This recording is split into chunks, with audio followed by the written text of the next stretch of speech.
الحمد لله وحال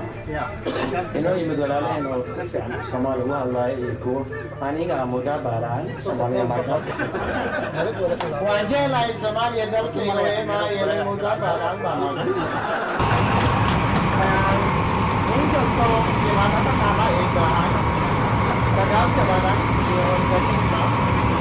tetap jauh dari ini baca luar biasa tidak yang orang dalam lagi begitu Somali itu fari satu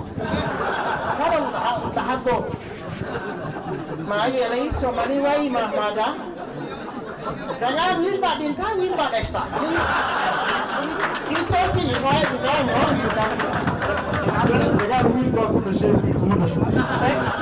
thank you very much sama apa nih dengan hilba dinta ini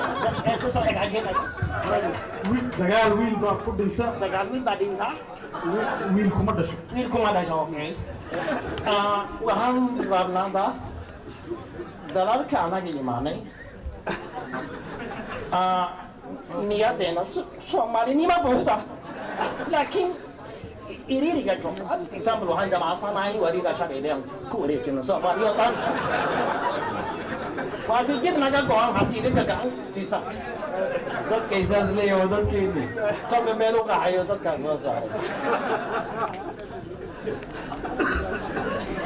tii digaaggano marka wax yar ka galina dadka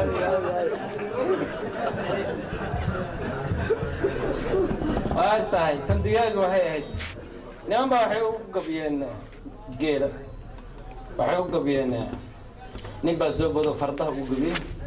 mid baa yaraxa meesha kuma haysa idahu u gabiyey mid kale kalluunka mid dameerku u gabiyey muddo markii baashii socotay dhammaatay wax dambe tartan waxaa ma jirmaa dibidii idihii kulli caasha waxaa tartankaana waana ka qayb galo maxaad kaga qayb gali digaagan kaga qayb galay qas bay urus cali xararay u yartay urta qaarniyo ninkan gol raadinay waa kanay bal wada hadla iga digaaga amaan buu leeyahay baa iska raafaarada iga duub marka horena waxaan duqays iyo baasuuq iyo BM waxaan haysta ku qarxinaya wixii hore isoo amaanay waxay geela amaanay kulli marka raggideelayda gabay intay soo daliishadeen dibiga iyo ariga iyo ratiga doobinahay iyo dameerka amaanayo doorkay kaga jirta dabjoog maxaad ka taqaan digaaga digaagu ma aada duur sidii dibiga